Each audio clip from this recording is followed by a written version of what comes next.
Oh, hey, cheers, fools. What's up?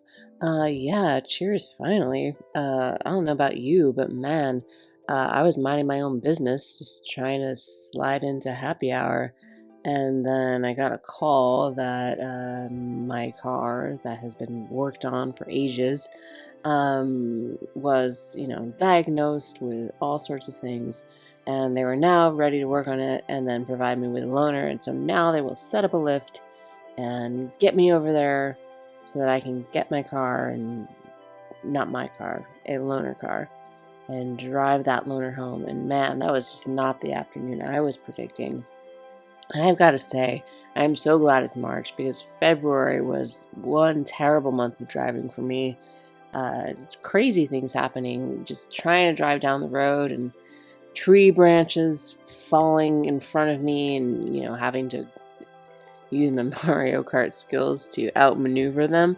And that was kind of crazy. But then the worst one was I was driving down this swirly twirly hill, and this car kind of, I don't know if it was coming, I don't know how this happened, but like all of these like traffic cones like fell off the back of it.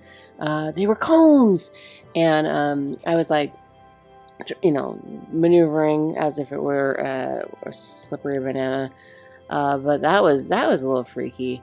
I don't like moments like that. I really, really highly distrust anybody that's got any items in the back of their vehicle, because why should I trust you to know how to pack that up securely? Because typically, all it takes is just one silly little mistake, and a tree branch is flying at my face, and I don't need that going through my windshield and piercing my brain. No, thank you very much. So yeah, it's been a bit of a month when it comes to driving. So hopefully in March. Sorry, that's my cat sneezing. He's quite the sneezer. Hopefully March will be full of normal, wonderful experiences on the road, because I am absolutely ready for that. Who are we? What are we here? What are we here for? Oh yeah, we've got a crystal warrior that we need to discuss, because this is going to be a very important question, and I know you've been waiting all day, staring at your viz and don't know what to do, and I really want to help out with that. So we gotta know. Is this new Earth gunner, Ruglia, is he cool to pull? I don't know. I guess let's go take a look, right? Right in here. Cool. Oh, I have other things to say too, about lots of other things. Of course I do. But we can say it later. Maybe, if I remember. I don't know. We'll see. Alright, so here he is. This is our new Warrior of the Crystal. I have to say that, maybe I said this last time when I was talking about green, but I do feel like this batch, I don't know, their personalities, I think I'm going to need a second. I felt like the original Crystal Warriors, I really liked their personalities pretty instantly. Especially Velas has got that, like, sarcasm, like, where's the chair, I just want to sit down, which I highly relate to.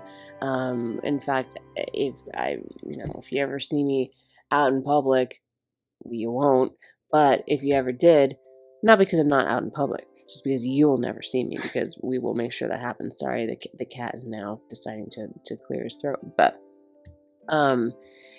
anyway, yes, you will never see me, but I am out in public, and when I am, I am like Velas, in which I'm always looking for a place to sit. So that was relatable, his little comments there. And then I really liked Renan and his like resolute convictions and dedication to being resolute in his resolutions. And then Sedia, of course, is kind of best girl when it comes to this pack of warriors. Even, let's see, Joom is just like, she tells it how it is, and I just love, what she fights back and gives Lucio. Just in a little bit of just straight up, straightforwardness. But who am I forgetting? Am I forgetting one? Oh, Asterisk. Well, he's not really a Crystal Warrior, so he doesn't count. Anyway, so that's how I feel about that. And then this new bunch, like Perrine, I kind of got into a little bit more with this second installment.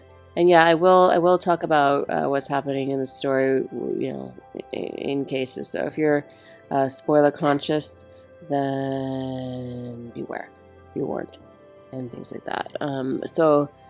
Yeah, I felt like Perrine's interactions with Victoria actually were really kind of fun in this last one, and I love the idea. And I'm not sure if Victoria is right, that Perrine is like as calculated as she seems to imply, but I do like the idea of that. I like the idea of her sweet motherly facade, and a little bit of intelligence and intentional choices being made on Perrine's side, to further what she's going for. I like the idea of that in her personality, but we'll see.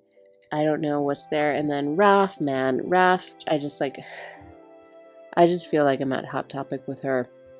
Well, I'm not there. I'm walking past, or maybe I used to go into Hot Topic looking for like little pins for Goonies to put on my book bag and things like that in college.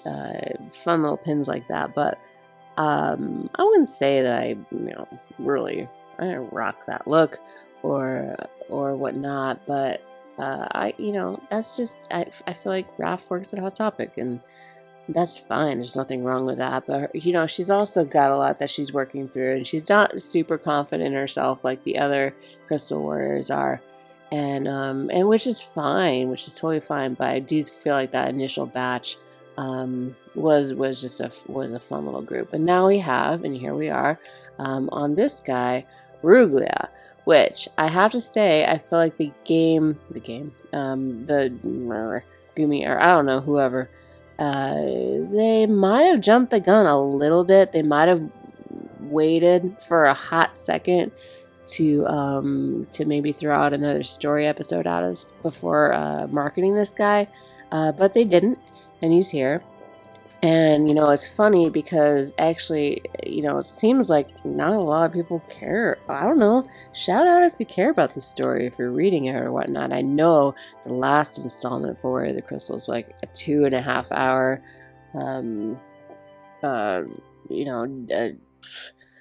installment.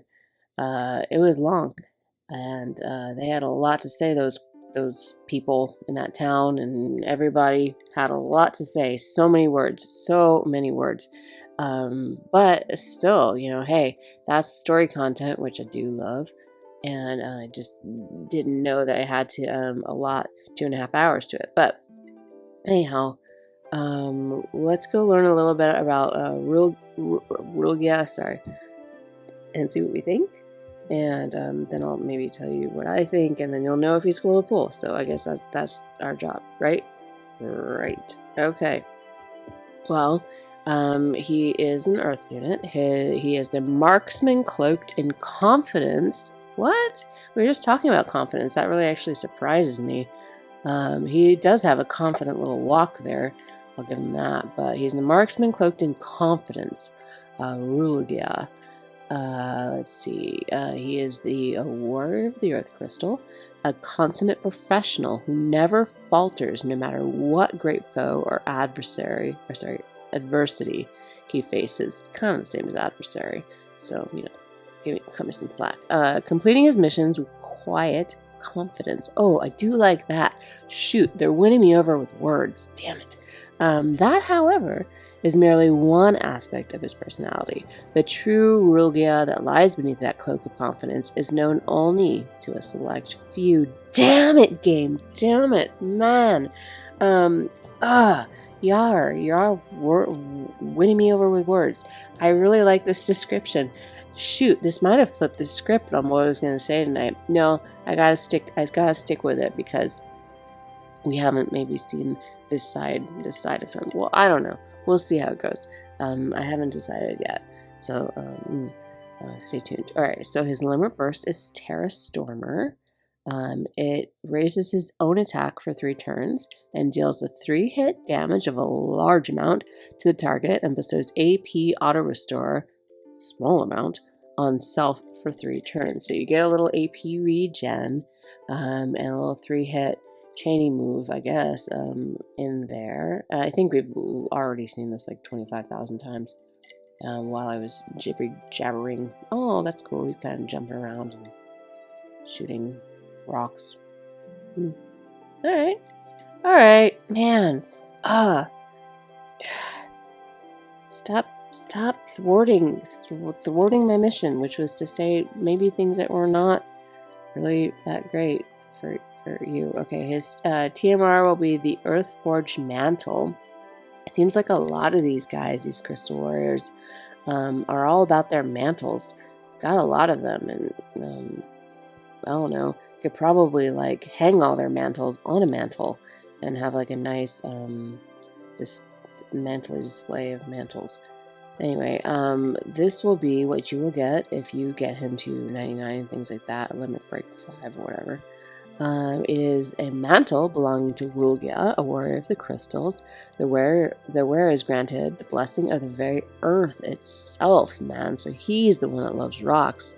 You know, I mean, some people like rocks, but he really likes the rocks. Anyway, it's weaved with the all-nurturing power of the land. This mantle can absorb damage and heal wounds.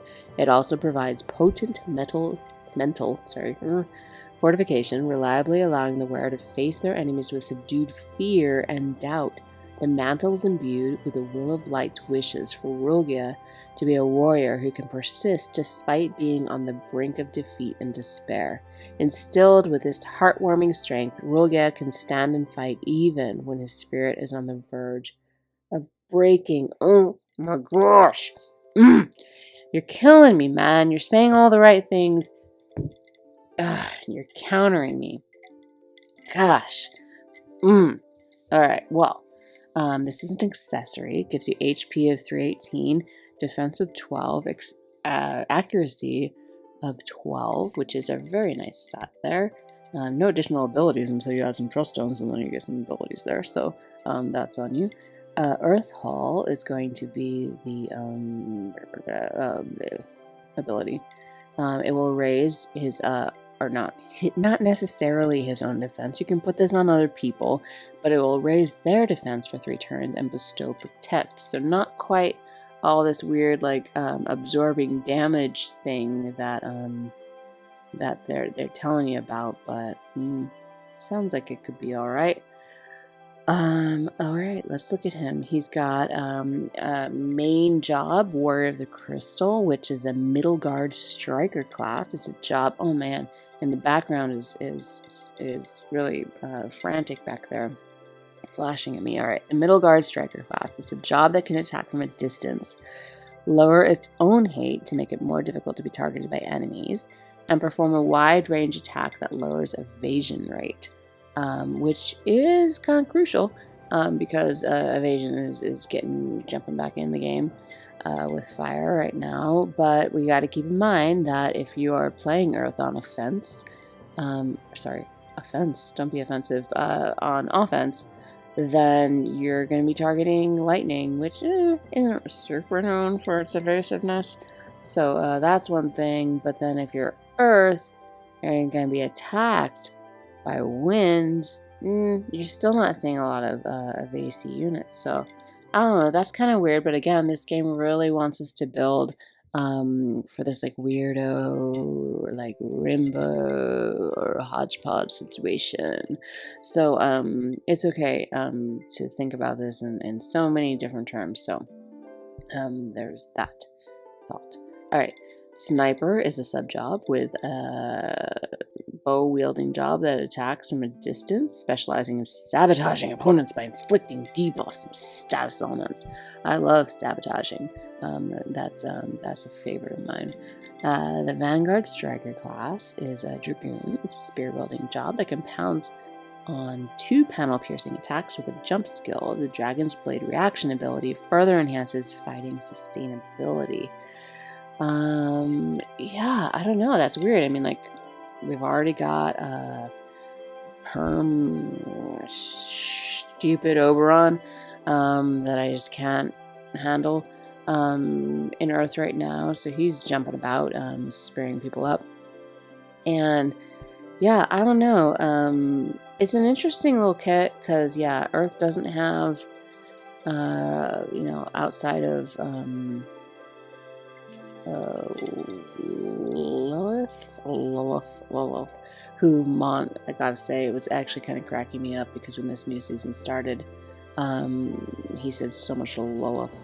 Anyway, so yeah, it's, outside of that, yeah, this is gonna be your gunner range unit for Earth. And Crystal Warriors have always been really strong. I know Renan gets a pretty bad rep, but like generally speaking, these units do tend to be strong.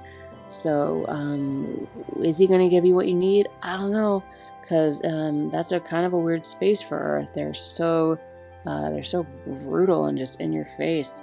So I don't know. Working him onto a team might be interesting. Let's see, what else? Oh, should I have said more about some things? I don't know. What am I don't know.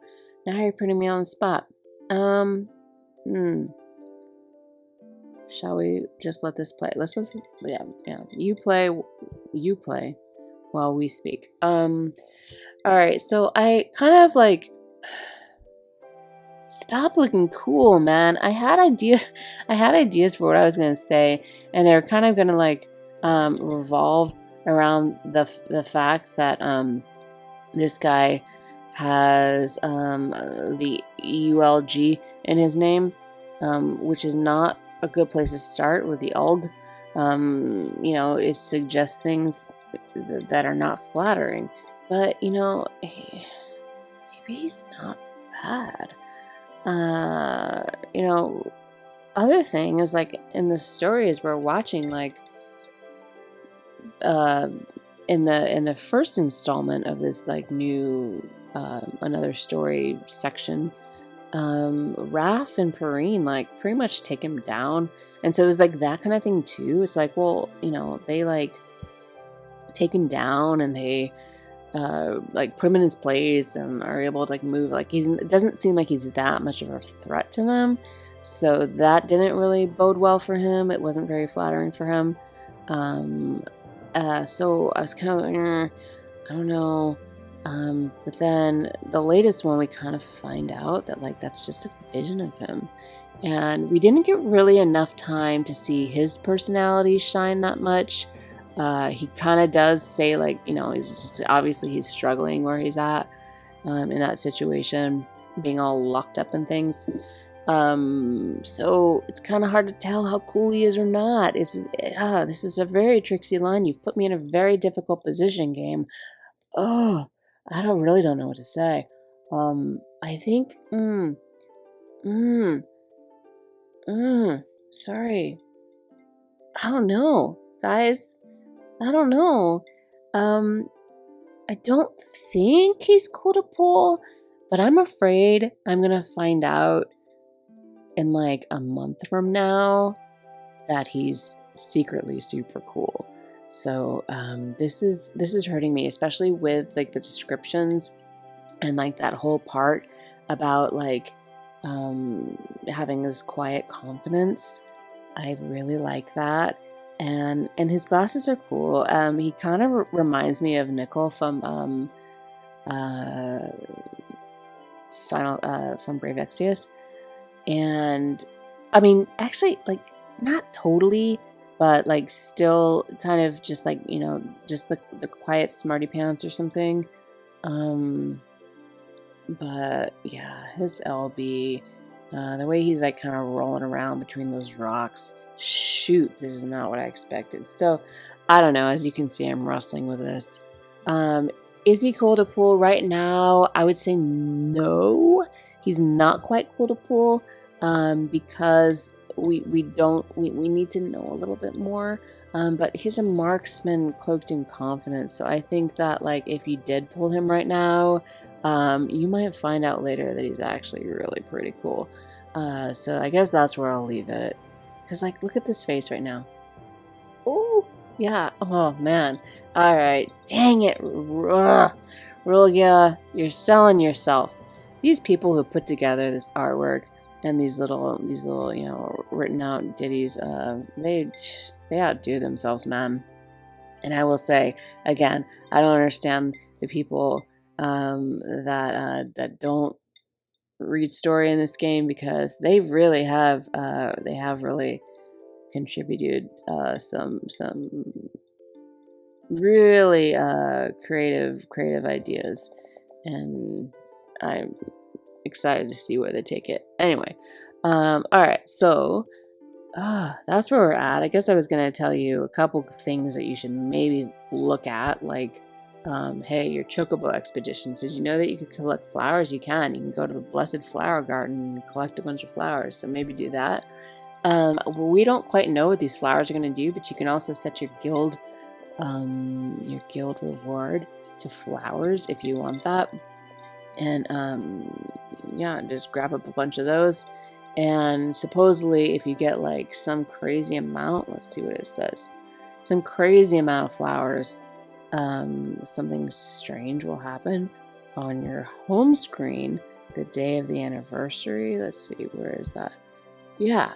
300 million of these flowers. Freddie, man, you're so demanding. You want so many flowers. I don't know what you're going to do with all these flowers, but I guess everyone gets to sleep in a bed of roses. Yeah, sorry, Bon Jovi fan here. But anyway, no, lay you down. Yeah, in a bed of roses. There you go. Anyway, so that's what she wants to do. She's gonna grab all these up, I guess, after we're done. But for now, you can get them from the login bonus, from Chocobo Expedition. Set your guild gift for that, daily missions, whatever. Next week, then we'll have to go to the secret flower patch with Salir, which kind of sounds a little dangerous because she's a little bit feisty. So anyway, those are some things that you might want to do right now, because I don't know, it says something strange is going to happen to your home screen. What I would like to see, and I mentioned this in Discord, is I would like to see something strange happen on my Discord on my home screen when my Viz amount jumps from 5205 to like, I don't know, like 45205. That would be kind of weird. I wouldn't mind seeing that happen on my home screen. And I'll collect flowers for that, but I don't know if that helped them. So anyway, all right. So there you go. There you have it. I think I've done this in one breath, so I don't think I have to edit, which is so amazing. I hate editing. Anyhow, so thanks for hanging out. I'm gonna now unwind because this afternoon was just not what I thought it was gonna be. And yes, it is time. It is time. For me to fall back into happy hour. Oh, and hope you all had a good limited. We had a great limited, and I am so happy to say that we did get some new recruits. So that's fantastic, and I'm really happy for it. And we did really well. We got rank 4 in our league, and we fought a lot of really strong battles, and yeah, it felt really good. So there's I still have one dead body that we're holding on to, and I have one open spot. So that's 2 total spots left in Grayskull if you're looking to hang with us. So check it out. Let me know if you're interested. There's some weird campaigns going on about joining guilds and things, and I'm not even trying to cash in on that. Don't you worry. This is just from the heart. Come join us if you're cool and you want to hang. So yeah. All right, that's all. Alright, so, Celeste, what can you say to these people? Oh yeah, thank you. Thank you for hanging out, and yes, look at them in the eye. Oh, man, you're so good. You're just too good. Alright, and yeah, cheers. Have a good night. Jeez, man, so much attitude. Alright, yeah, sorry. Cheers.